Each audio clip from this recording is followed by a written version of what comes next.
Verbobonc. Verbobonc is the gateway to adventure in the world of Greyhawk. Verbobonc. Verbobonc. Hey, my stream is excellent. And I see people are on the stream. And my ukulele's out of tune. I haven't played this in a couple years now, so I forgot how to tune it. I had an app to tune it, but I think it's the 3rd fret. I think it might be the 5th fret. I don't remember. I know the guitar is the 3rd fret. Oh well. Hey, this is the 3rd. This is the 3 Arts live stream. It's now January 25th, 2026. I'm live for my weekly update on this Verbobonc Campaign Guide project.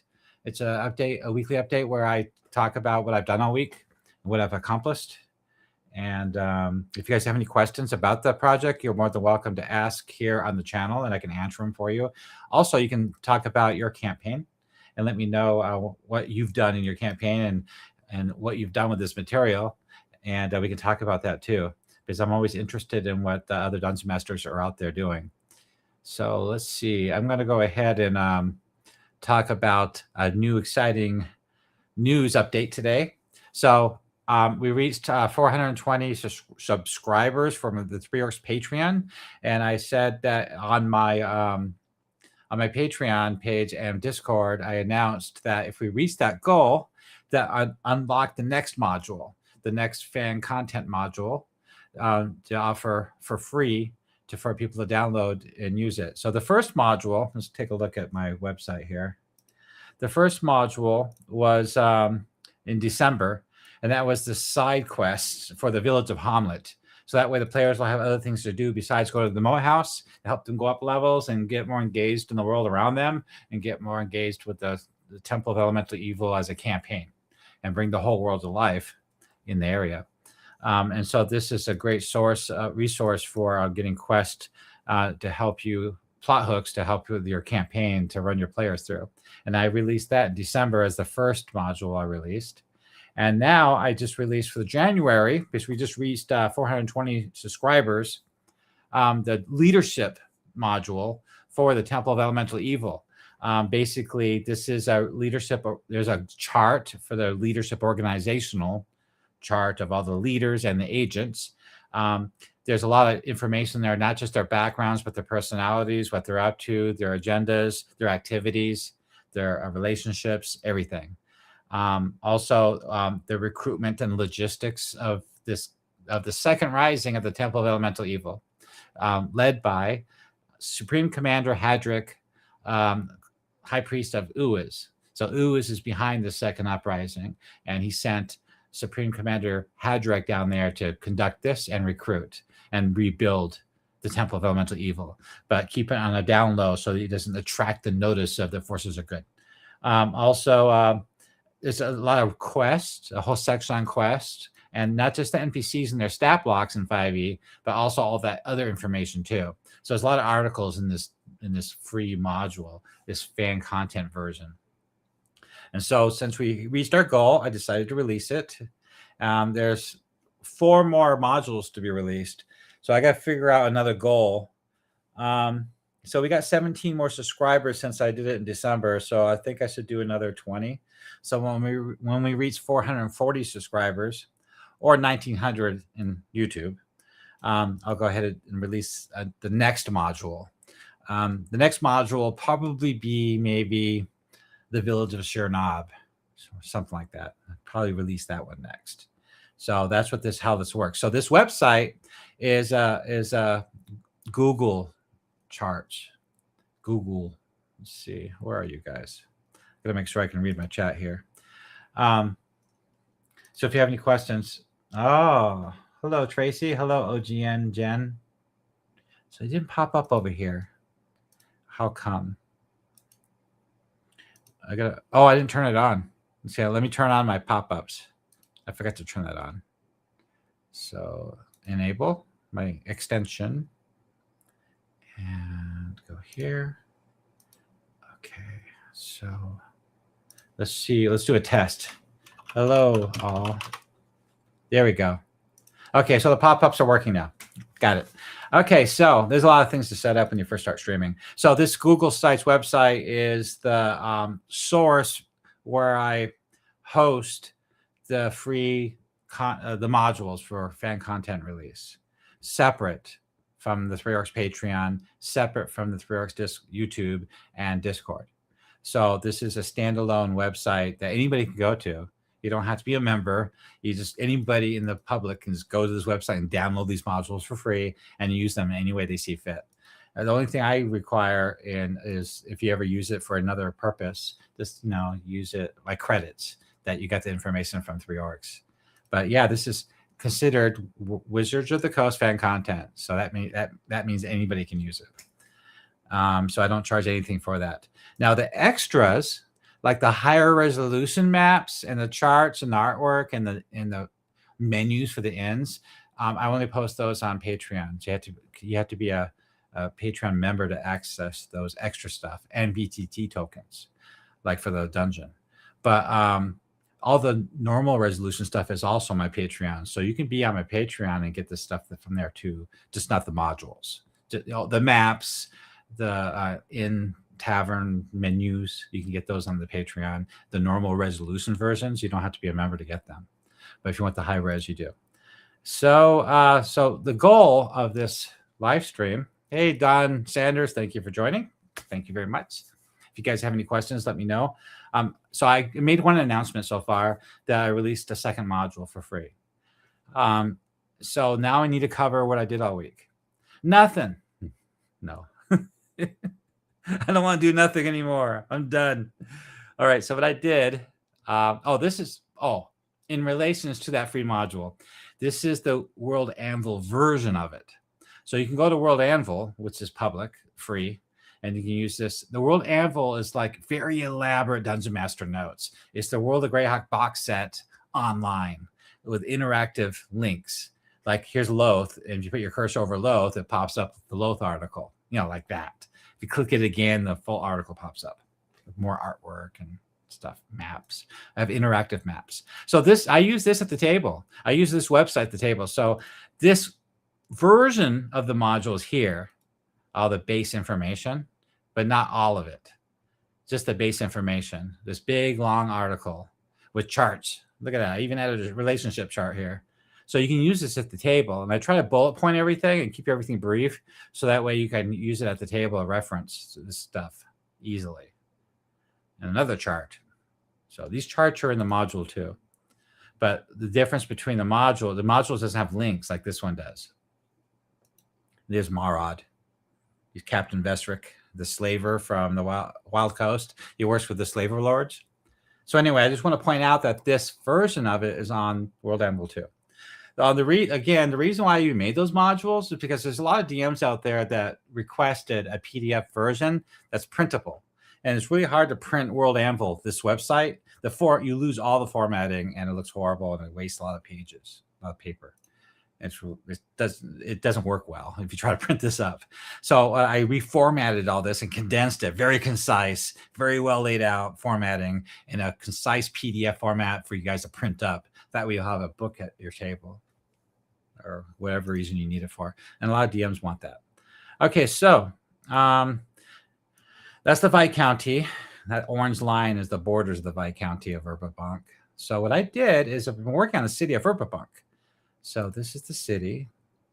So every village and city, and there's always a cover article, the main article. And then in that main article is sub-articles, like on the right. So, and an interactive map usually, if there is one. There's a city right there. So you can click on any of those links. It'll take you to any of those locations. On the right is another table of contents. But instead of doing all the individual shops and stuff, these are areas, districts of the city. And like A1 through 12, location A1 through 12 is in that article right there. So again, like I said last week, A1 through A12 is done. Again, I got to remind everybody in case there's new people on here. I created this City of Verbobonc on this website 4 or 5 years ago. It's done, but I've gotten better since then. Better artwork, better writing, and also a much more mature campaign because I've been working on it. So a lot of effort 7 years of effort's gone into this campaign, so I'm always expanding it and making it better. So going through these locations was really good because I was able to rewrite them and update the graphics and artwork and the menus. I added menus to all the ends and rewrite them all. So A1 through 12 is updated and rewritten, done. B1 through B30 is done. C1 through C16 is done. It's a lot of locations. D1 through D9 is done.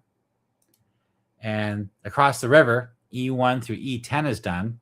So I added more locations since the very beginning too. So this city's been expanded even more because there's more locations have been added, like in the Elven district.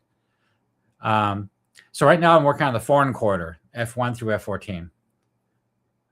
So I got F2 done today. So F1 and F2 is done today. I'll show you that. Then after that, I got to do the G, the Gnome Quarter, Gnomesburg. And then after that, the H's are all done. The city gates and everything outside the walls are done. Then I have to do Castle Greyfist. There's 3 locations there. I got to do that next. The walls and towers are done. So let's look at the map. Here we go. So again, just so you have a visual. Again, on the right-hand side is this chart. And you can, it's a filter. So I'll click on A1 through A10, and only the A1 through A10 icons show up. That's done, updated. And then the B section, business quarter, that's done. All those shops and churches and locations are all done, rewritten. C1 through C16 is done. Central Civic Center Plaza, that whole area. Lots of shrines and temples and the Mage Guild too, the Mage University of Magic. And then we got the Elven Dawn, Elven Quarter. So the Elven Dawn split between the Nibs Run right down the middle. They have their own bridge too. So that's done, rewritten. I added a new location there too. I added D9. Yeah, the tailor shop. As requested by a Dungeon Master. His players wanted, he had a lot of Elven players in his group. They wanted special wardrobe, and they do have some magical effects. So I check out that place. It's pretty cool. So now I'm on the F. I'm on the Foreign District. So let's go ahead and close all these out. Bam, bam, bam, bam, and just look at the Fs. So the Fs are split between the 2 sides of the river too. So F1 down here is the blind. Oh, that's F6. Sorry. F1, I have to zoom in. F1 is Grandma Henry's House of Rest. It's a shrine to Farlong. It's right by the gates here. These gates. These gates have a number 2, but I didn't mark them. Let's see. See the gates right here, H1 through H4. There we go. So now the gate is showing. It's a separate article. Okay, so F1's done. And F2 I did today. And I'm not quite done with F2. This is the Player's Inn. Right here at the corner. There's a lot of inner city farm fields too. So I have to be aware of that when I'm making the artwork. So let's go ahead and take a look. I think I finished the Elven District. So let's look at that real quick. The Elven District is right here. I'm going to right click and open it in a new tab. So this is, I'm sorry, E section is the Ryman District. I didn't show that to you. So look at the map again. Oops, the map again. Go across the river. Doop. Yeah. And then we'll click on E. Oh, there it is. Okay, sorry. So those are done. I finished those up during the week too. All those locations have been updated and rewritten. New artwork and everything. So we're going to look that over because I did that during the week as well. Okay, so I don't know where I left off last week. So let's start off with E1 real quick. So E1 is right here at the market square.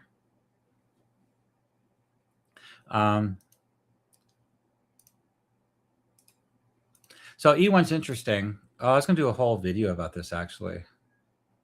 So this is a chapel to what's his face? Olid Oldidamara. Alidamara. Alidamara. As the god of rogues and thieves of, it says right here. I put everything you need to know here in the article. So it's a place of reveling, of gambling, and worship. And there's a piece of artwork here on the right with his holy symbol on the front of the building. So everything you want to know about this location, the history, what is this place? It's a cross-shaped chapel with a squat hostel compound, the layout and the key areas. So this will really help you if you want to run this place in the game.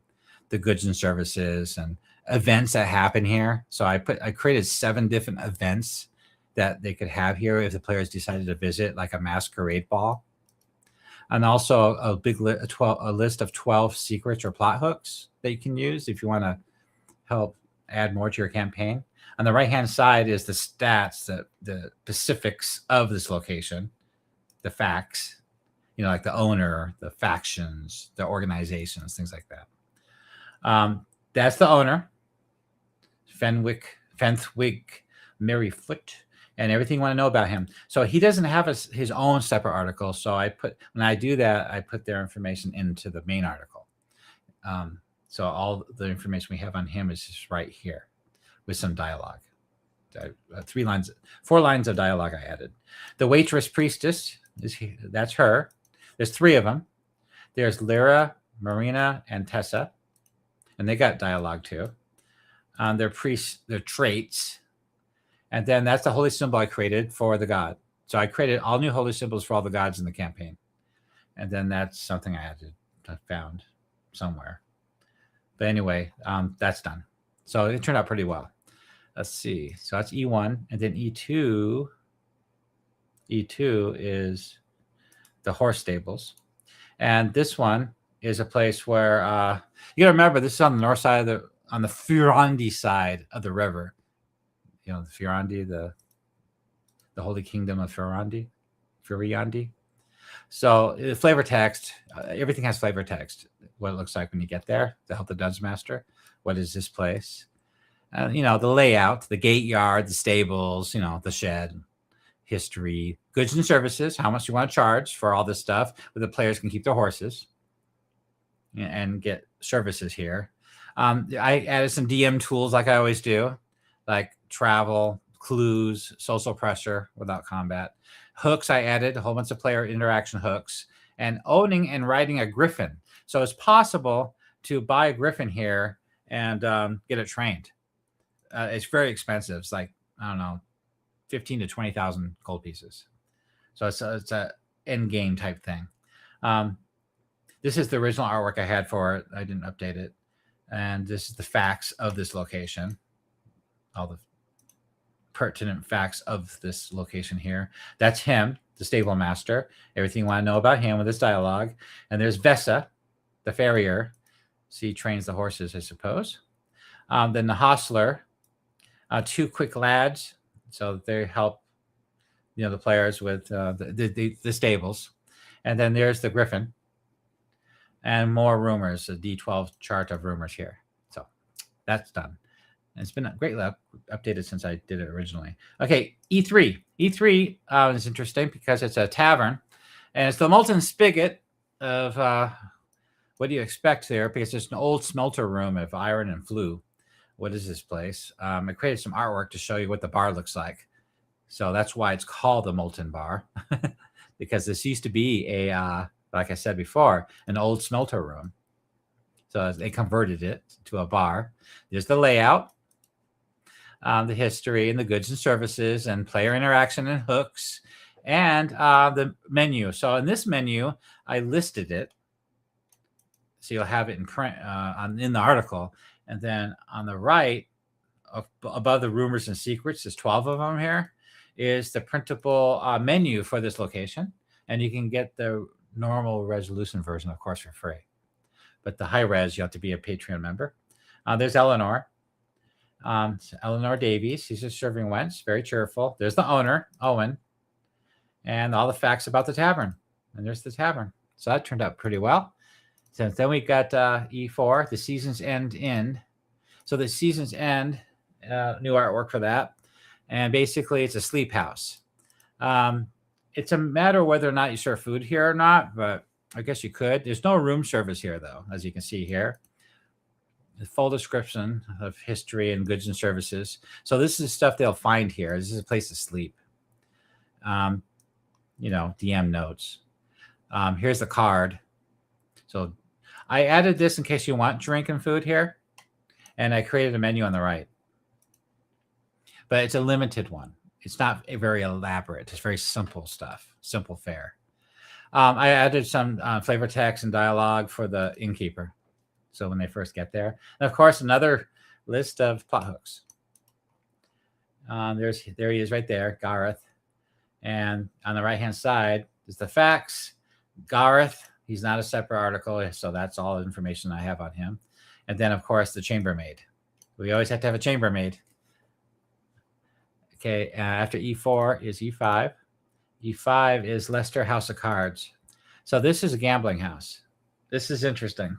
I should do a separate video on this. So this is in the city square. So we're in E5, right? So let's take a look at the city. So there's E1, E5, E3, E4. So this is all within the same square, this merchant square by the bridge. There's E2 up here, the stables. You see how the stables are by the gates going out of the city? H14, by the way, is another inn. So it's an inn outside the gates and several inns on the inside of the gates. This quarter is basically a major stopover for merchants and diplomats from Ferrandi into Ferrandi and back. So besides the farm fields, there's a lot of inns and taverns here. I'm sure in whatever city you're from, there's neighborhoods like that. Like in Phoenix, Arizona, there's Scottsdale, where it's a bunch of bars and inns and stuff. Okay, so this is a house of cards. What it looks like getting there. What is this place? So it's a gambling den. It's lively. Lots of people here, very busy. They got strict rules. They got weapon checks. It's pretty cool. Beast fighting nights every third night. The local Thieves Guild has an arrangement here. The Underworld access is here. Here's the layout of the facility, the history. Lester Davies is a former adventurer, of course. Goods and services, what they offer: gambling, beast fighting, and drinks, and the cost. Relationship with the Thieves Guild talks about the Batarovka family. The cost of the games. The Beast Night, more, it's 5 silver to get in. Minimum wager is for 1 gold, things like that. Player interaction hooks. So this is how you can get your players to interact. If they linger too long, what can go wrong here? Things like that. Spoilers, just more information. Okay, on the right is the facts. The details of this location. New artwork. The people. So Lester Davies, he doesn't have a separate article. So everything you want to know about is in that section. And Megan, she's a serving wench. Everything you want to know with dialogue is there. And I put a link here to the Thieves Guild so you can access it. And that's the 2 of them right there. And a list of 12 rumors, secrets, plot hooks. Okay, so that's all normal so far, right? That's what I usually do. Well, I decided to add something more. So this is a 5e friendly mechanics for gambling, how to resolve gambling quickly. So there's some really cool games you can play. I talked about this a long time ago in other videos of how to gamble in your game and how you can role play while you're gambling. And that way you can get rumors and clues and interrogate other NPCs while you're doing all this. It's like if it's the Welcome Wench in the Hamlet, you could gamble with that one thief character, Furnock. And you can gamble with him and also pry information out of him while you're gambling, get rumors, and even recruit him. And that's really good use of role-playing and bringing the campaign alive instead of just reading something to somebody, the information, which is really boring. But the problem is gambling takes too long. So you don't want to sit there for half your session, 2 to 4 hours of just gambling, and well, the rest of most other players aren't even involved, so that they're bored. So I decided to create this these quick rules on how to play this. So basically, in 5e terms, you can play cards with a sleight of hand or deception. Dice is a sleight of hand or insight, and reading the room is insight. So DC 12 is the break even, DC 15 win 1 die 6 times the stake. So I made quick rules how to resolve gambling quickly while you're role playing. So you can like role play. Yeah, I'm Furnock. I like to venture, and I've been here only for 2 days, and I've been getting everybody's so friendly here. And he rolls the dice, and then you roll the dice, and he goes, "Oh, I can't believe how lucky I am. Look at this." So you can have a rigged table too. So I added rules for the rigged table. So I added those little bit brief rules to help your role playing and bring gambling to life with some shady characters in the tavern, because some of your players might be a thief too, a rogue. All right, so now we have E6. So E6 is the Riverside Inn. And that's what it looks like. I was really careful with this image. I want to make sure it was on the Velverdiving River, and the background is the city of Verbobonc with the castle in the background. Whatever it's called. Okay, so flavor text of what this place is about. It's a refuge of the down and out. So a lot of poor people stay here. This is for the down and out. Cheap beds, no questions are asked. There's 4 private rooms. There's a common room, no room service, no running water, no chamber pots. Just, I guess you pee out the window. Placement on the square. So it's right on the square. It's got a history, a long-standing refuge here. Politics, it's a natural shelter. Political engagement, relationships with the poor, the travelers, and the community. Goods and services. Riverside charges 75% of the standard prices. So the rules about that. And hooks, player hooks. Why they come here. What if they linger too long? What happens if things go wrong? Like they get pickpocketed. On the right-hand side is the facts. Again, the type and district and owner. And the owner, Gwyneth, everything you want to know about her, because she doesn't have a separate article with some dialogue. Dylan is the caretaker. So about him, that's what she looks like. And of course, a list of 12 plot hooks and rumors. So there's no menu for this location. Okay, so E6. E7 is Kabara's Jewel of the Velverdiving. I spelled that wrong. Dang it. Yeah, I left out a V. That's frustrating. Okay, so everything you want to know about this place right here is a breakdown of, this is right on the river's edge. It's one of the finest inn of all of Verbobonc. This is basically where all the diplomats come, and the Knights of the Heart agents from Ferrandi. This is what it looks like when you get there. The courtyard, river access, the stonework and furniture. Interior has tap rooms and booths. Upper floor has lodging, plain but reliable. History, and it's generations ago served river sailors and dock masters and merchant captains. Goods and services, mainly seafood, river food, I guess. Relationships here with the elite clientele. The hidden truth. So this is a listening post. So Ferrandi, they have agents here spying on Verbobonc. There's a whole entire political thing going on with that. And so also the Knights of the Heart. And so they use this location as a listening post. Deej Manor has a lot to do with that. So the role in the Temple of Elemental Evil campaign. It's basically a river-based intelligence here. Cargo moving south, which should not be. Introducing foreign agents and the middlemen here. Let players overhear half-true stories about the Cron Hills and Knoll, river traffic. So stuff like that. So this inn works best when the party does not realize it matters yet. So it's good to start the campaign off with a place like this. Dungeon Master notes about the guards and fighting in the inn, stuff like that.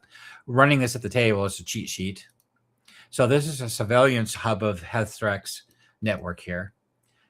Social crossroads of Verbobonc's elite, things like that. The scene hooks, narrative role in the campaign.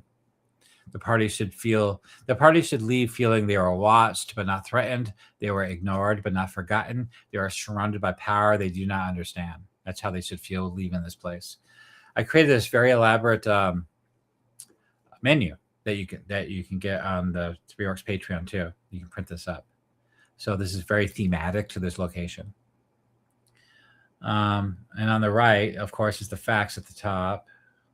There's the image of it right on the river with the city of Verbobonc in the background across the river. Some quotes here. Here's the facts of this location. That's Cabora himself. Everything you know about them, her. There's Belia, the curious daughter. And there's Jesse, the senior house steward. And there's Gar, the barkeep. So these, I want to mention that this location, in several of these locations in this area, is originally from the module The Fate of Istis. So these locations were keyed vaguely, briefly in the Fate of Istis module. And so I extrapolated from that and expanded it greatly, incorporating all that into this campaign. So that's where these characters from. Like Gar is the only NPC named in that module for this location. The rest I made up myself. Or I had to. You know, who's Cabora? Who's Cabora? There's Jesse right there. Okay, a rumor table, D8, and the menu. So I just added the menu on the right for your reference. That's all. All right, so that's that location, E7. E8.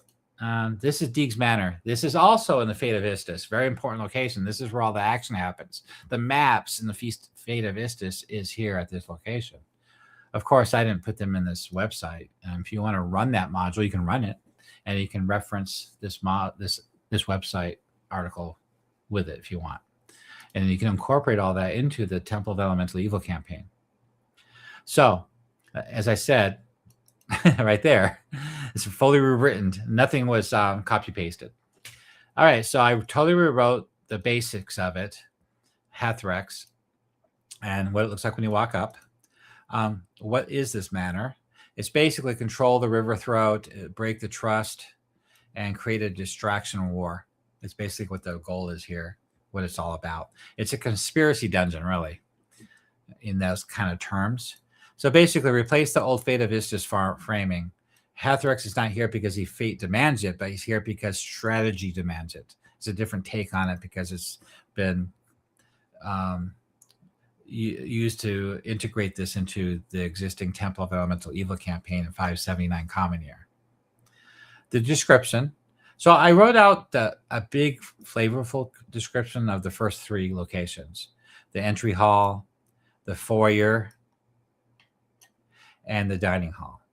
So I went overboard on that, make sure I did, put a lot of information there describing those three rooms.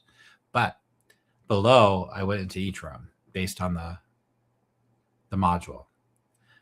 But I wrote it in my own words. So the hooks, why players come here. Rumors, a noble manor gone wrong. Ryman contract vanishes after visiting Lord Deej. The party follows a bribe trail from the House of Cards or the wharf. If they linger, a servant is seen moving behind the shutter at odd hours. Someone in the market square starts helpfully warning people away from the manor. He's really a lookout. What could go wrong? PCs are spotted fleeing. Assassin disguised as entertainers are sent after the players. Kill the players off.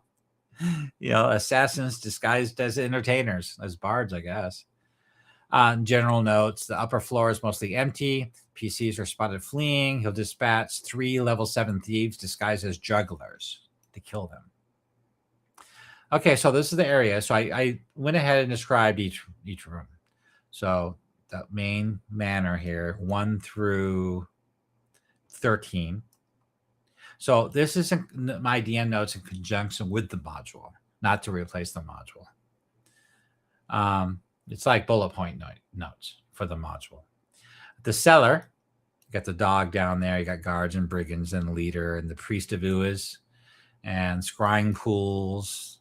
It's all the rooms are here. The troll, the juju zombies, the cavern, the hidden chamber. So that's all here. But on the right-hand side, it's more interesting. These are more of like my DM notes. So on the right-hand side is the facts of the manor. right here, all listed in bullet points. Like the related organization is like the priesthood of Uas. Owner, Hathrex, High Priest of Uas. Uas is a link that will take you to Uas if you want. Also, Uas also has an organizational article called the Priesthood of Uas too. Anybody that's a priest of Uas would be linked in that article. So you have a whole list of all the Uas characters in the campaign in that article. Okay, key NPCs. Hathrex, High Priest of Uas. So I didn't really create separate articles for these important NPCs. I just didn't want to do it. I could. So if a Dungeon Master wants me to do it, let me know if you need it for some reason. Margus, another priest of Uas. 3 under priest of Uas. I got their names here for you. That's from the module. House leaders, that enforcers and wardens, they don't have their own names. Thurkel, the brigand leader, he's 7th level fighter. Brigand captain, 8th level fighter. Hermie, the cowardly 5th level thief. So these are the bullet point facts of those NPCs in a list. If you look at the modules, you don't have this kind of information built out like this. It's not formatted for quick reference, but it is here. And if you scroll down, I got you overall GM guidance, the tone and atmosphere and what the player should expect to just help you figure this out. Okay, the encounter flow. So I decided to put this down to like 5 phases. So infiltration, the first 3 areas, you know, the foyer and the entry hall. The drawing room. This is where the players learn the manner is occupied and hostile. So that's all laid out here for you with tips. Phase 2 is exploration and clues that they find. It's a lot of information. Look at that. It's really laid out for you to help you run this place.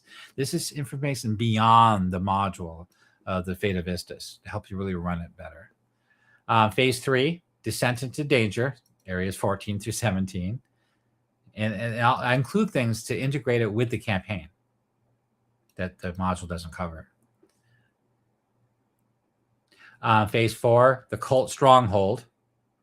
Campaign integration is, instead of fate, the pools are used to watch river barges, Ryman market gossip, and key individuals the cult wants blackmailed or replaced. See, I changed it. They integrated it with this existing 579 common year Temple of Elemental Evil campaign. This is the original module is all about fate, and that's what the topic is. So it's been changed. 20 scrying pools. Oh, that's not 20. It's supposed to be room 20. Phase 5, areas 23 through 26, the Elemental Shrine. There's Earth Elemental here. The temple integration. This place is great to send the theme. Seed the theme. Different evils compete. Uas' cult is not the temple, yet both profit from chaos. The Gauntlet and the final confrontation. It's a final climatic showdown with Hathrex. And phase 8, the resolution. And then I added 10 rumors and plot hooks to this location, which is not part of the module either. So there's a lot of information, a lot of work. I spent a couple of days on this. A lot of work went into this location here. And that's him right there. I thought that turned out really well. That's definitely him. Carlin Deej in disguise. Pretty neat. So that's E8. E9 is Benin's Mill. This is the mill, local mill. So in the map, E9 is over here. There it is. It's E9. It's surrounded by farm fields. E7 outside the walls is the aqueduct. E5, by the way, is the tower of the Julian, the conjurer. He's the leader of the Silver Consortium, the Mages Guild. That's his tower. Okay, so back to the article. It's a mill. Arrive at the mill. What the mill looks like. It's the cornerstone of the community. Everybody gets the food from here. It's got history. It's got the pillar of the Millers Guild, community ties, goods and services, flour, cornmeal, bran feed, butter, crust pies. What this means in the campaign, what the temple wants here, what he represents. Basically, the temple, if they can, the temple agents will try to disrupt its operation, but not control it. grain thieves, stuff like that. Adventure hooks, the missing grain. Gee, the quiet blessing and guild presence. So adventure ideas here too. So I give you some more ideas about this place. As the mill, it turned out really well. I thought the image was perfect. It comes out with the the water wheel and the farm fields with the city walls in the background. Turned out well. The facts. I decided Biori is who they venerate, who they worship. I decided on that. That's been added by me. The Old Faith. They're part of the Millers Guild and the Verbobonc City Market Council. Mama Benin, that's her, with some dialogue. Papa Benin, and dialogue, and that's what they look like. Goods and services, flour, butter crust pies. So I decided to add some prices, and you can buy some pie there if you want, just for fun. So that's what that's all about. All right, so that's E9. So E10, the last location. This is a location I added to the campaign, to this location, to this city. It originally wasn't part of the city, but I added it. I've added probably like half a dozen locations in the city entirely, maybe more. What it looks like when you get there. Decrepit cottage with a purpose. It needs serious repairs, but there's hanging plants and leaves and everywhere. Herb bags. Dingy. The history.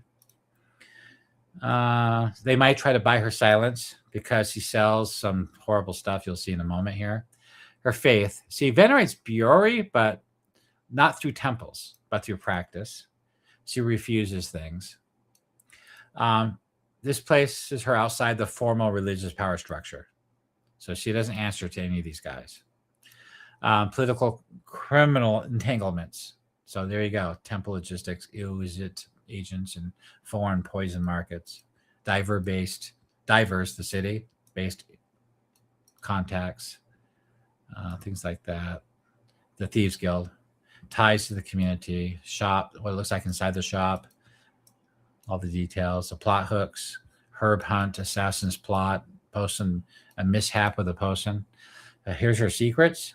So potential adventure here. These are like potential adventure hooks right here. And she's got a complex relationship with the local Assassin's Guild and City Guard, create a web of intrigue, rumors, and gossip, and things like that. On the right-hand side is her. She's really cute, and that's her place. The facts of this apothecary. That's her. She doesn't have a separate article. So everything you want to know about her appearance, her mannerism, her beliefs, and motivation. DM guidance, how to use her. You could use her as a pressure point. She's not a villain. A source of quiet truth. NPCs who force players to confront a moral trade-off. So these are her herbs for sale normally, but she does sell these things. All these antidotes. So this is a good location to get antidotes in the campaign for players. Players should not always rely on spells to protect themselves, to mitigate dangers in a D&D campaign, especially a traditional Dungeons & Dragons campaign. You want to use herbs and potions and antidotes and stuff like that to supplement their spells. You don't want to always rely on what spells they might have remembered. If a smart player will do that. Anyway, that's what this place is for. So she does deal in poisons through intermediaries, herbalism poisons. And I think it's down here somewhere. Yeah. So she's a neutral character. She's not evil. She's not good. She's more of a neutral character. All right. So that's E10. That's everything. The main article, by the way, of this district is a lot of information here in general about the whole district, the history, the political landscape, all that between Furandi, King Belvor the Fourth, Furand, his network of spies. He's got a network of spies here, and Duke Tinnaman and King Belvor the Fourth have a network of spies here. Diplomatic espionage efforts, activities. A lot of things are happening. I also created a special sub-article here called the District's Three Faces. I think it's four. Anyway, one is the receiving port. It's a port of trade, storage, and movement. So this is a key element. This is important. It's ideal for smuggling and false manifests and surveillance and stuff like that, economic pressure. The second one is the war, the hospitality. Hospitality here is a camouflage. These are the inns and taverns right here, and what it means. The spy walk, politics and plain clothes. Basically, it's a primary civilians ward for Fiorandi's interest, Verbobonc counterintelligence, agents of UIS operating behind civic masks, and the Temple of Elemental Evil logistics. It's all polite, it's all orderly and plausible. Also, I guess the fourth one, which I didn't name number 4, is the Knights of the Heart. So they're here too. It's their favored ground for clandestine discussions between Heart liaisons and Verbobonc agents. So they're here. They're found here. This is in relation to E7 and E8 locations, the Deeds Manor, E8. So it's important here in this area because the High Priest at Uis, he's got brigands and clerics at Uis and street-level agents and surveillance through nearby inns. He's an important figure here. His organization is very important in this district. So is the Cabela's Jewel. It's a monitoring hub of high-ranking officials. It's a social choke point. So it's all important stuff. Running and play, the tone, the pressure here. Trade must flow, spies must be managed, and gnomes must be respected, and Verbobonc must not look weak to Furond. The district's advantage here, perfect staging ground, religion, talks about all that. So I added all that here. On the right-hand side, I added 12 more hooks for the district itself to help you bring this to life. And also on the right is the facts, the type, district, population, founding date, 529 common year, primary authorities, primary powers and factions here. It's all listed out here. So it's very well organized. And of course, the rest. All right, so that's what I worked on for the last week. What do you guys think? Is that enough work? Oh, so that's the Ryman district. Now, today, I also worked on the other district. I worked on the Foreign Quarter. So the Foreign Quarter, cover article, same thing. Everything you want to know about the quarter, about the district. It's a melting pot of cultures, the facilities, the services here, all the politics and strategy, the faith and ideology, the security. Key establishments here. I listed them and why they're key, their function, and their significance. And then on the right-hand side is a picture, a fresh picture of this part of the city, this district. That's the main street there. Table of contents of all the locations here. So, like I said before, these locations have already been done years ago, but I'm currently going through them, updating them. And I updated F1 and F2 so far. About adventuring, the themes here, the Temple of Elemental Evil integration, little DM notes for you to look at.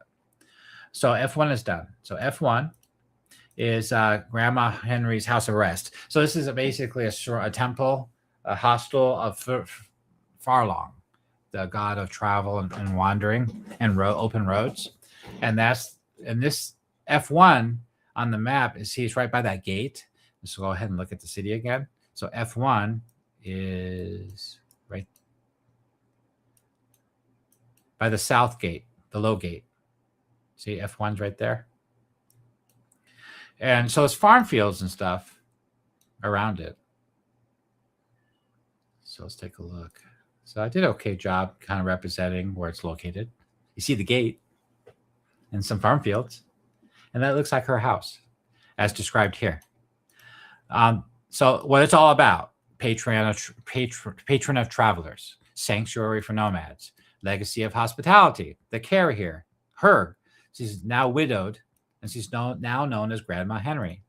Her OGN Jen. Let's see what he had to say here. He said, "Oh, you're amazing." No, he said, "In this campaign, you can keep your players in the city for God knows how long. At this point, clearing the Temple of Elemental Evil is a side quest." Yeah, it's about right. You're totally right. You can run this entire campaign just in the city if you wanted to. But, it's really cool that it's a reoccurring location through the campaign to revisit and to bring to life, to follow up on the Temple of Elemental Evil agents out there, their activities, connected with these locations to follow up on, like who they're dealing with, who they're working with, put a stop to it, investigate, That's what's cool about it. That's what really brings it to life. So this facility here, this house, it's got an inn, a shrine, a translator services, diplomatic for hire, cobbler's workshop for shoes. It's got a dimension door here, dimension door funnel spell. So this is all the very few places that teleportation actually works within the city, thanks to this dimensional funnel spell. Basically, it funnels to a location outside the city that shifts the teleporter into this room down below. So in my write-up of the city, there really isn't anti-teleportation written in the walls and gates. But the original author back in 2003, Bainesfinger, he was more of a high magic type DM. And so magic was prolific everywhere. And is everyday common life, like peasants had it in their life regularly. And magic is very common and easy to access, which is not really my idea of what Greyhawk's about. Well, depending on the location, of course. But in like the city of Verbobonc, it's more of a human civilization of peasants and common folk. And I think they should be terrified of magic, of wizards, if they see it in action. In fact, it is against the law to cast a spell in the city and to unsheath your weapon. There's a whole article on the laws of Verbobonc, by the way. You should look at that article.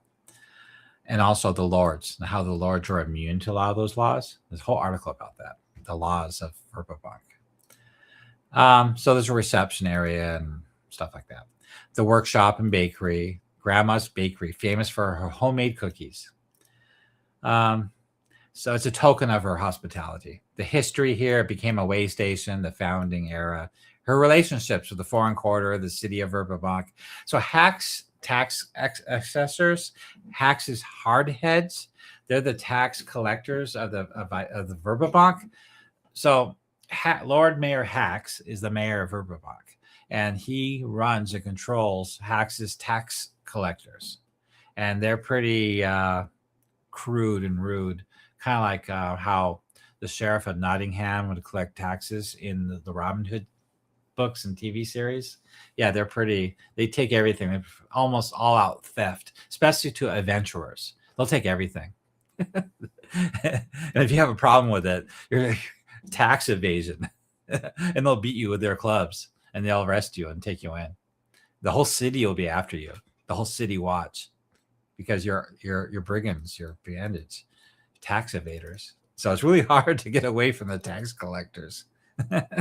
They really break the rules. Oops, sorry. Okay, so politics and motivation. And there's a whole article on tax, house hacks, layer hacks, and hacks is hard heads. They all have separate articles, so you can really look into the details of that. And they're all linked to the Laws of Verbobonc 2 article. All these articles are linked together, so you can navigate. So there's house hacks right there. There's the Elva Enclave. There's Viscount Wilfric right there.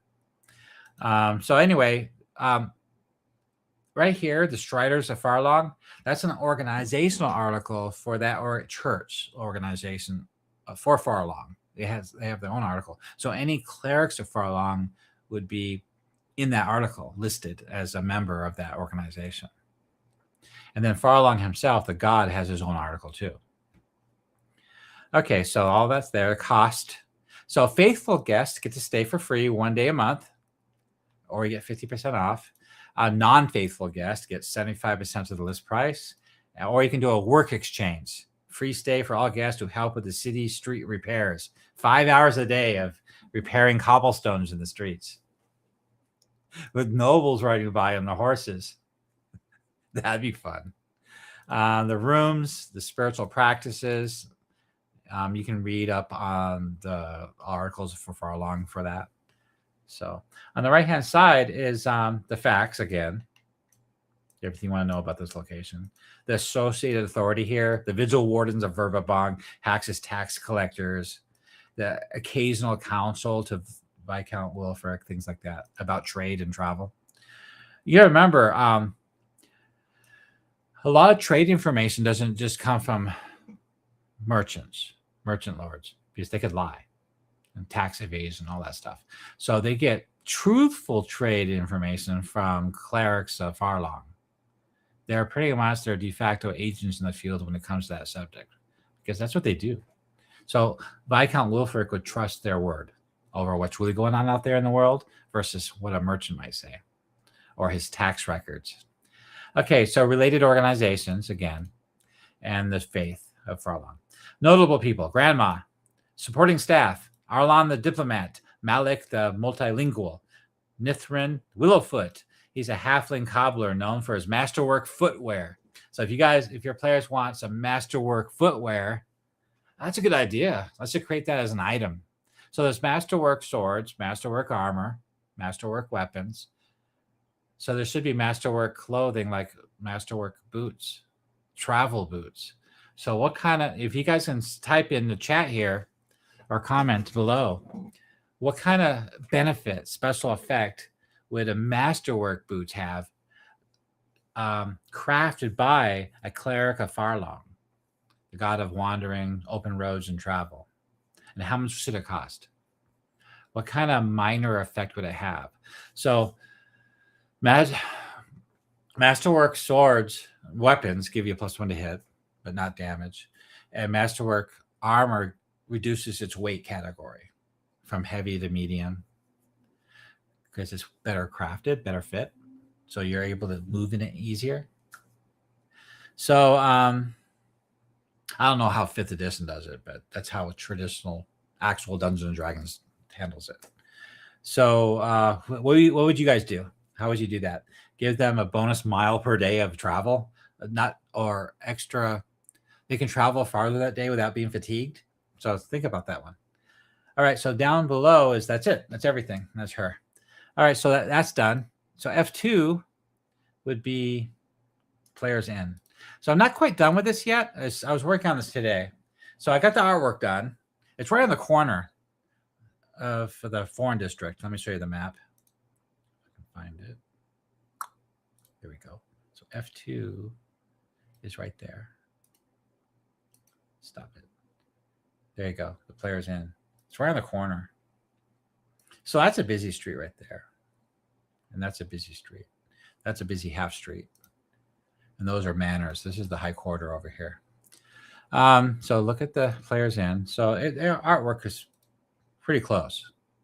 Okay, so it looks like walking up what the place is about. Basically, it's an inn it's a refuge for travelers, entertainers, and anyone who'd rather be heard than watched. So basically, it's a popular place for bards. A stage for every soul. The Inn of the Arts, the memorabilia collection, hundreds of signed items donated by past patrons adorn the walls. Open stage policy. Performers of all skills are welcome. So they have impromptu plays, concerts, recitals, audience participation. The charming inn full of life, interior, exterior, the tap room, the private rooms, entertainment, live performances by bards, actors, and musicians. Amateur performers are welcome. Dancing and singing. So there's a dance area where people dance along. Food and drink. And that's what I'm working on right now, the food and drink. Storied past. So that's the history right there. Relationships of the foreign quarter, the city watts, motivations, the cost and quality. Running the player in the Temple of Elemental Evil campaign. Why does this place matter? Well, deliver rumors without a DM monologue, which is basically the core premise of all my articles. Introducing foreign factions organically. Let players learn by listening instead of interrogating. Create social chaos that hides meaningful clues. The Temple of Elemental Evil hooks. Of course, a performer sings a verse that mirrors the recent cult actions. A merchant boasts profits from a temple supply line. A heckler recognizes a player character from a prior encounter, like a brigand that got away. That'd be funny. A cult agent avoids the inn entirely. Too many witnesses there. So you're not going to find cult agents there. Anyway, all that, DM notes and stuff. On the right-hand side is the player in stats. That's him. That's what the place looks like. Some dialogue from him. If it's music and merriment we seek, you've come to the right tavern. The groups, notable people. So that's Bramwell. His name is Brass. That's him. Calvin, the bard minstrel. That's him. Isolde, the enchantress. She's half elf. Rowan, the head waitress and dancer, a halfling. More dialogue for that. That's Isolde, the enchantress. That's what she looks like. And there's Rowan. So anyway, I still have to make a menu for this place, and that's what I finished off today. So tomorrow I'll go ahead and make the menu, and I'll finish this place up and move on to the rest of these locations, all the way up to two. There's two F14s, so I got to sort that out. I know F13 is the manor house. That's a guild house, thieves guild house. I'm not sure why there's two F14s, so I'm going to have to work that out when I get there. All right, that's what I did all week. Oh, we get questions. So, Assidius said, I removed magical property from +1, +2, +3 weapons, and they are now considered masterwork. If you need magical weapons, you need an enchanter. Yes, of course, definitely. Assidius said, also, I love the Greyhawk rebooted system for armor. They're Greyhawk rebooted, where every armor type has advantage or disadvantage on particular weapons. Cool. That works too. So you changed your username. OGN. Oh, you're OGN Gen. Okay, thank you. That's much easier to say. Is Acidos. Thank you. I appreciate that. Much easier. Okay, so that I caught up to you guys. So we talked about I released the second module for free on this website right here, the Three Orcs fan content website. You can go download both modules now. And my next patron subscription goal will be 430 subscribers or 1,900 YouTube subscribers. That's my goal, to get the third module out. And also, the City of Verbobonc, when it's done, I'm creating the module at the same time as I'm going through these locations. I'm actually writing the module concurrently as I go through each location.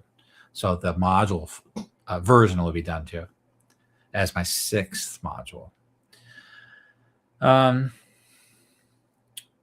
Somebody today asked about Noble Ambitions on the Discord channel, and I pointed them to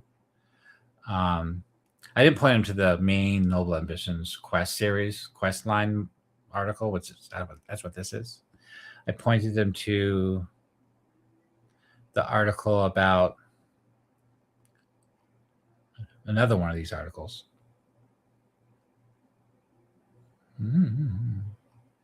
Where'd it go? God. Yeah, it's in here somewhere. It's the quest part.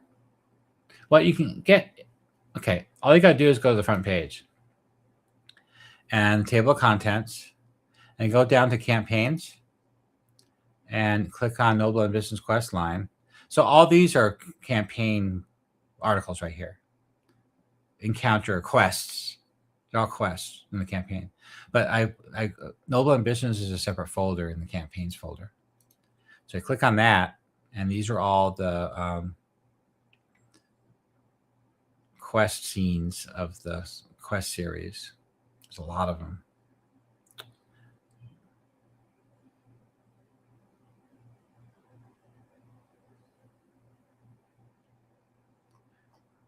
Is it at the top?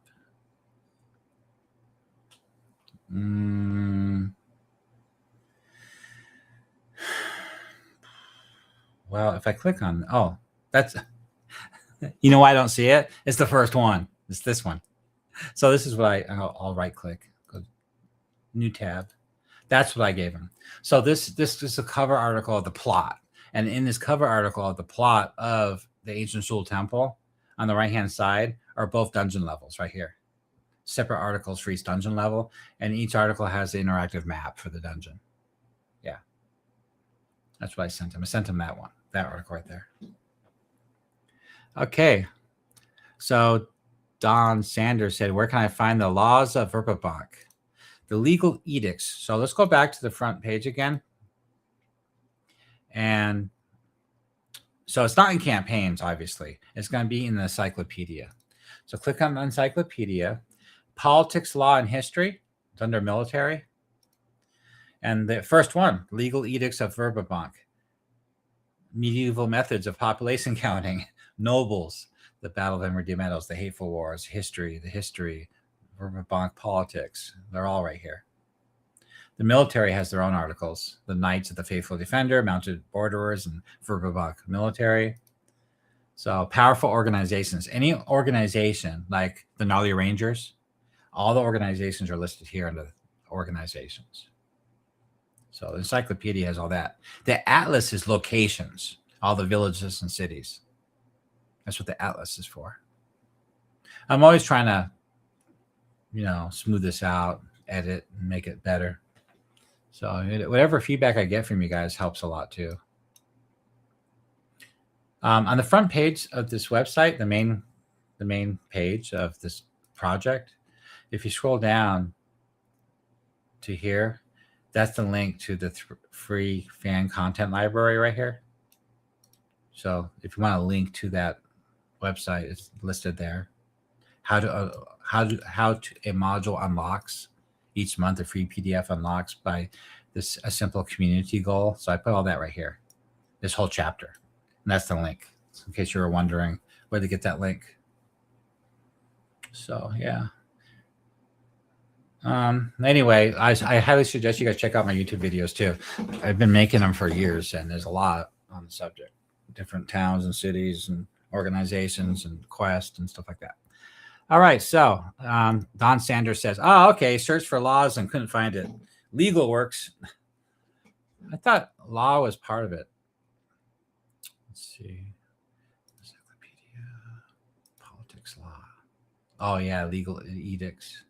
I should put the word law in there too, so the search feature will pick it up. What I could do is each article has a tags. So I can add tag names to each article. So I should add the word law as a tag to that article. So anybody searching for a law, it'll pop up this article. I usually don't put too many tags in the articles because it's a pain in the butt. I'm trying to get through these quickly. Obviously, it's a lot to do. I'm trying to finish the City of Verbobonc so I can get to the in the module, so I can get to writing the 4 dungeons. Like the Moe House. We got the Fire Temple, the Earth, Air, and Fire. They all have outposts like the Moe House on the big map. I'll show you. And I want to make modules out of them. So let's look at the DM view. All my maps have a Dungeon Master view. There we go. Shows the dungeons. So there's the Water Temple by Nolb on the river. It's an abandoned castle fort. This is abandoned watchtower just north of Hamlet. That's the Fire Temple. This is an old abandoned monastery. And I need to talk about that. And right here is a tower for the Air Temple, Feathergale Spire. And that they ride giant vultures.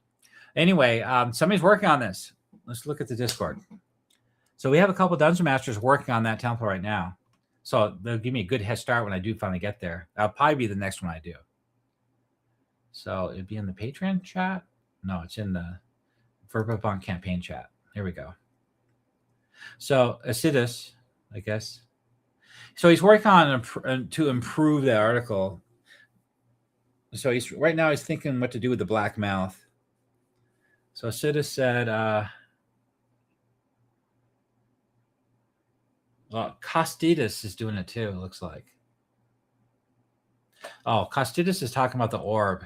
So a lot of people are in Discord are talking about the orb, and they're also talking about the skull of the Golden Death that Falrinth has in the module, and changing a few things.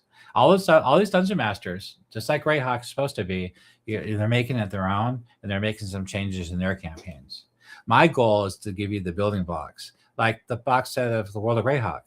That's the brick, the foundation of the campaign to spring from, to make it into your campaign. And that's what this website's for. I don't want to make any changes. I only add. I only expand. I don't change core concepts or lore from any of the box set and on, all the lore books and stuff.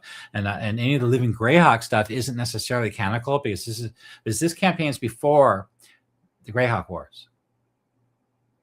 So it's important. I respect it greatly, and I do use it to help flush the world out, add all those little villages, and I love a couple of their modules, like Noble Ambitions. But they all have to be rewritten for this timeline for this campaign, because those modules were written after the Greyhawk Wars in the year 594 Common Year. A lot of things are different. Also, they were under strict orders to stay away from Nob and the Temple of Elemental Evil. So it's all suspect. Also, it wasn't all the modules were not consistent with each other's lore. So a lot of it has to be sorted out and reinterpreted and get to fit this campaign. I just want to clarify what's going on there. But I don't change anything unless I really have to. And it takes me a while to think about it. Costitas is talking about the orb a lot. He has his whole background that he wrote out in the Discord channel, what he believes, what happened, and how to change it, and what he's doing in his campaign. With Romog of the Earth Temple and things like that, he's talking about that stuff. So his conclusion is Romog knows of the orb as a concept and a lost relic of power, but he does not know about the current existence within the dungeon walls. If he were to discover that Falmouth had it, he would likely move his Earth Reavers to seize it immediately to use against the water and the fire temples. I agree with that. That's very reasonable. So I highly suggest you guys go to the Discord and read what he's been writing. And also, we have another Dungeon Master actually starting in on, oh, here he is. So that's Acidus. So he started off, I got a link here. So the Shattered Monastery, he showed us his first page that he started on already. So he's got T1, room 1, 2, and 3 started already. So he's working on it. Cool. So I'm hoping to get in on that as soon as I finish with the City of Verbobonc. So it's pretty cool. Okay, any more questions? Acidus said, I plan to finish keying Shattered Monastery until Friday, and I will share it on Discord. Any ideas? So he's asking people for ideas about this monastery right here. So the idea from these 4 locations are from the Wizards of the Coast module called Princess of the Apocalypse. The problem with that module is it's the Forgotten Realms module that they wrote the Temple of Elemental Evil campaign for. This is crazy. I like those locations. They're cool. But they all have to be rewritten for this campaign, for this world. And also the NPCs characters need to be rewritten, of course, too, because they're a really wacky way out there. They're all high fantasy world of Forgotten Realms stuff that doesn't fit in Greyhawk very well. These have to be completely all the NPCs have to be completely rewritten, and the dungeons and the maps need to be redone too, because you're not allowed to use their maps. So I'll have to redo the maps, and I do a really good job on mapping anyway, as you guys know. Let's see. Okay, so if you guys have any further questions about anything, let me know now before I stop my live stream for the night. But I covered everything I did. Next week, I plan to Foreign Quarter. So hopefully I get to F14 over the next week. What slows me down, those menus, the Bronze Unicorn Inn, there's Next, the Blind Beholder, and the Pampered Polecat. So I probably have to do 2 or 3 more menus. So that kind of slows me down. But I'd love to get this finished so I can get onto those dungeons, because I know you guys are waiting for those. All right, so Acido said he sent his map on the Discord server. So let's take a look at the Discord here. Oh, cool. Let me save it, and I'll put it in the video here. So save image. Monastery keyed. I'll put it here. I gotta make sure I put stuff in the right folder so I can find it again later. Not Hamlet. Not Noble Ambitions. I just have to create. I'm gonna create a new folder. So TOEE Outpost. That's good. Okay, I'll put it in that one. All right, let's open that up. I got a lot of hard drives. Let's see.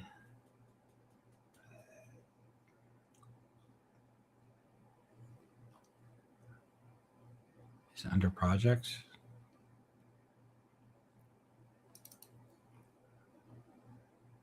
There we go. Okay, I got it. Sorry. There we go. All right, so this is what you made so far. I guess that's the black mouth. You guys can see that, right? Okay. Well, to me, that black mouth would be access to the underworld, Underdark. I mean, it could be. It's up to you. You know, the drow.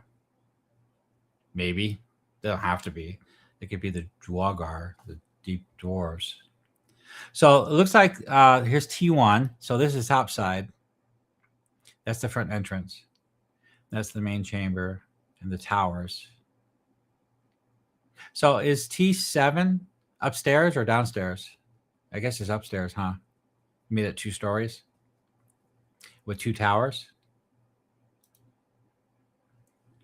That's cool. Yeah, you know, that'd be fun to explore. So this is like a moat house type outpost for the Earth Temple. So Romog is the high priest, the priest of the Earth Temple, and he's heavily recruiting, obviously per the module. And he's got agents, and he's bringing in a lot of supplies and prisoners and recruiting. So you can't really rely on Lareth and his bandits to give Romog a lot of supplies and prisoners, right? And recruits. Because all that stuff first goes to the Greater Temple first. So Romog is the most powerful and biggest of the 4 temples, minor temples. So he's active, really active in Nob, as you can see from reading the Nob location. So he's got a band of Reavers out here raiding too in the Viscounty and the Gnarly Forest. And so he found this abandoned monastery and using it as a base of operation, like Lareth is doing with the Moat House. It's really reasonable. And that's the premise of the Princes of the Apocalypse module too, by the way. Okay, so Acido said, this is my version. I will check the module you mentioned to see what I can improve on. Well, I suppose I could show you guys. Let's see. Bring up my modules. Got to open the module up. If I can get the right drive. Come on. Okay, modules, Princes of the Apocalypse. I think it's under Wizards of the Coast.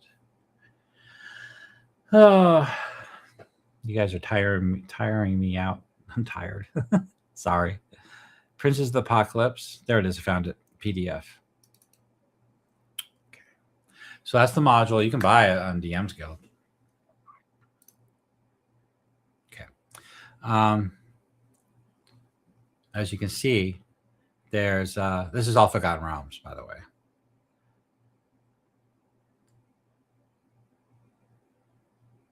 Right here. So they call them, the separate minor temples are called this Cult of the Black Earth. I like that idea, by the way. The Cult of the Crushing Wave, Eternal Flame, and Howling Hatred. So I do call them that in my campaign setup too. The write-ups, because I think those are great names. It's really, really useful. Here we go. The temple right here. So we want the Black Earth, 95. I'll make sure I didn't miss it. This is really weird. The layout's not that good. It's not very professional, the layout. So it's hard to navigate and find anything in this module. Temple of the Black Earth. So there's B1. Oh, this is not it. So this is a different dungeon. This is not what he's working on. Okay, sorry, let's go back. It's called the monastery or something. Excuse me. It's loading. It's 258 pages. So it's a pretty big module. Okay, here we go. It's got some good artwork. It got some good artwork. Not all of it is really thematic with Greyhawk, but some of it's really good.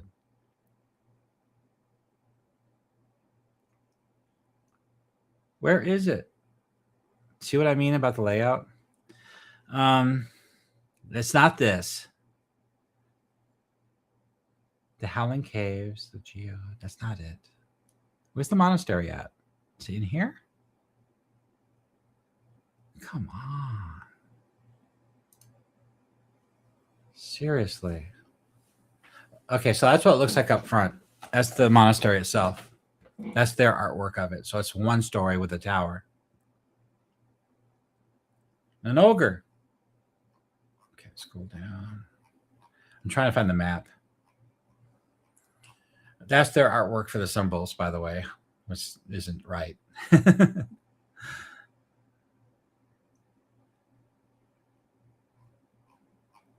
Sorry. Maybe it's the end of the module, all the maps. I don't remember it being at the end of the module, though.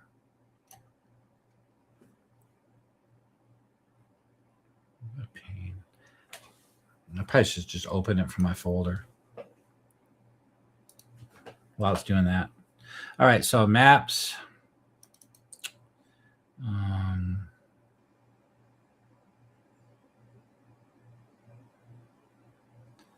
Let's try to do this quickly.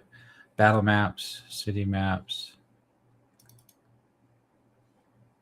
Oh, I got a lot of maps. Okay, color profiles. Here we go. Wizards. Cultist. Is it here?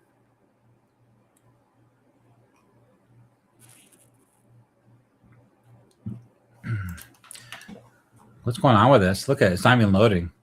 I'm on page 254 right now. There we go.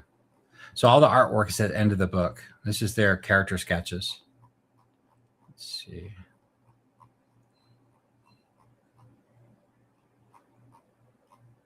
Man, if I reviewed this, I'd blast this module big time.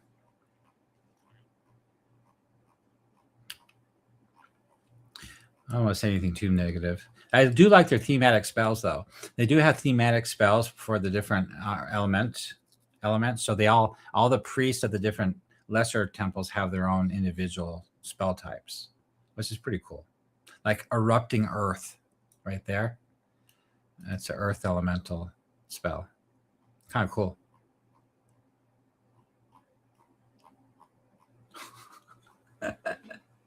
Oh no, where is this stupid map? I swear, I'm going to start over. God. Okay, let's see if I have it in my folder. Battle maps.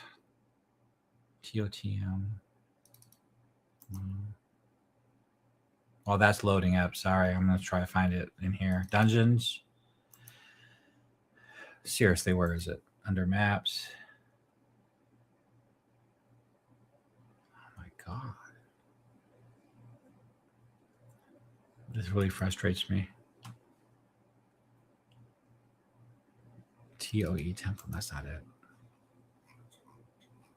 Okay, where would it be? You guys telling me? Page 62. Thank you.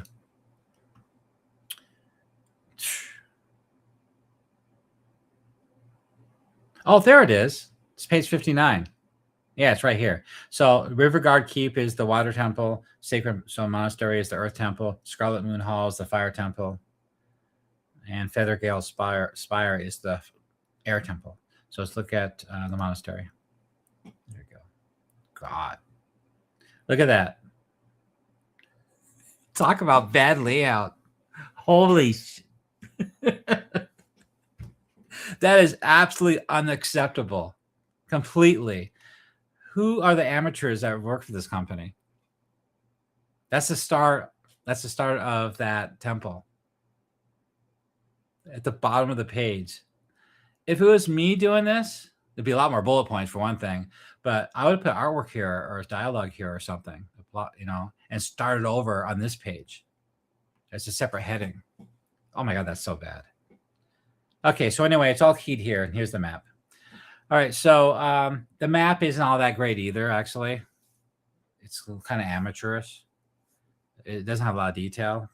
But what I like about it, I like the outside of the map, all this artwork on the outside, this texturing of the landscape. I like that a lot. That looks cool. The page itself. but the rooms themselves aren't all that great. Very simple. Anyway, it's got one level, M1, M2. So it's really weird how it's layered like that. It's interesting. I'll have to put a lot of thought into how I would lay it out, but I see that this is not wrong. It's kind of cool. This thought process of how he laid this out. I was thinking about doing a research study on monasteries, of European monasteries, how they're laid out. But I guess this is good. Anyway, this is that location. You can use this in your campaign for an earth temple. So it's just like the Mo House. Not all the rooms are used by the earth temple. Like the giant lizard, the giant snake, the giant spider in the tower. You can put different creatures in these rooms. And this is all keyed, kind of like that. And this is the lower level. And the lower level is kind of lame because all it is a bunch of dead-end cave-ins of natural tunnel. Some of these rooms are kind of cool. But yeah, this is... But yeah, anyway, this is it. And I think this is a really good idea for a temple outpost. So another thing is the background of this location needs to be thematically. It needs to be connected to this campaign world. Like, which god was this monastery originally used for? Which faith? Which church organization? So you really got to put that together. The word monastery doesn't mean it has to have monks. So it could be it's just a place of worship, a church. But it is in the middle of nowhere in the Cron Hills, so something to consider. It's not in a city. It's not in a village. So you have to figure out how old this monastery is since the beginning of the human migrations, who was here originally, and why it was left behind. So my thoughts on that is, okay, during the migrations, there was this war. It's all in the background. I have background articles too. So in that timeline somewhere,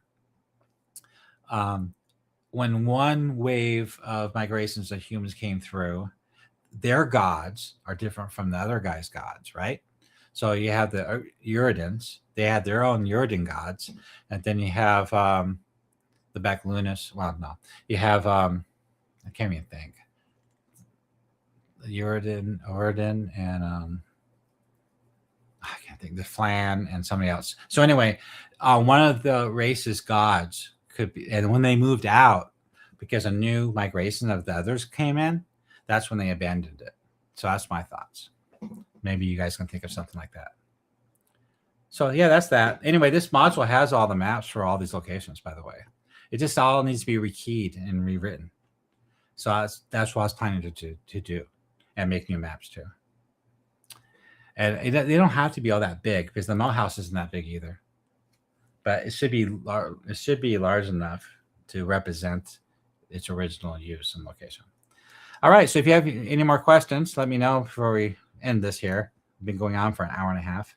Let's see. I'll end it with this is my Eastern Viscounty map. Every hex is 3 miles. No, I'm sorry. Every hex is 1 mile. This is the more zoomed in version of the eastern half of the Viscounty. And I use this map for Noble Ambitions quest line because it gives that much more detail to run that quest line as you travel all through here. Asido said, I made it a monastery of Ula. Ula, that's a good idea. Okay, well, we'll talk about that. Do some research. Figure this out. That's a good idea. All right, well, I'm going to go ahead and wrap this up. All right, so this wraps up my weekly live stream on YouTube with the project coverage of the Verbobonc Campaign Guide 579 Common Year. Just keep you up to date of what's been going on all week and what we're working on and answer any questions. Sometimes I like to have a guest on, like a guest Dungeon Master, to talk about their campaign. And we haven't had that in a while. So if anybody's interested, please contact me. Also, if you want to support this project, please, by all means, not only join the Three Orcs YouTube channel, but join the Patreon. You can join the Patreon for free and get all the free standard resolution and the public articles if you want. But if you join as an actual member, not only do you get the higher resolution stuff and BTT and all this other stuff access, but you also support this project. Because I've been working on this for 7 years, and it's great to have people support it. Just say they really believe in this project, they want to see it keep going, and this is really the big way to actually support the project and keep it going, and make me put out content every month. to keep you guys, happy with all my work. So, and also you can come to the Three Orcs Discord and participate in the collaboration and the discussion and talk about every day. When I write these articles, I post a link in the Discord so you guys can review and critique it, and we can talk about it and make some changes and edits if we need to, and also talk about different subjects and talk about your campaign too. And people can pitch in and give you ideas, or you can give ideas of what the campaign what you can do with it. Anyway, I just want to catch you up to date, and I'm going to wrap it up. And I want you guys to have a good weekend, and I hope your players had as much fun in your Temple of Elemental Evil campaign as mine have over the years. And you guys have a good night.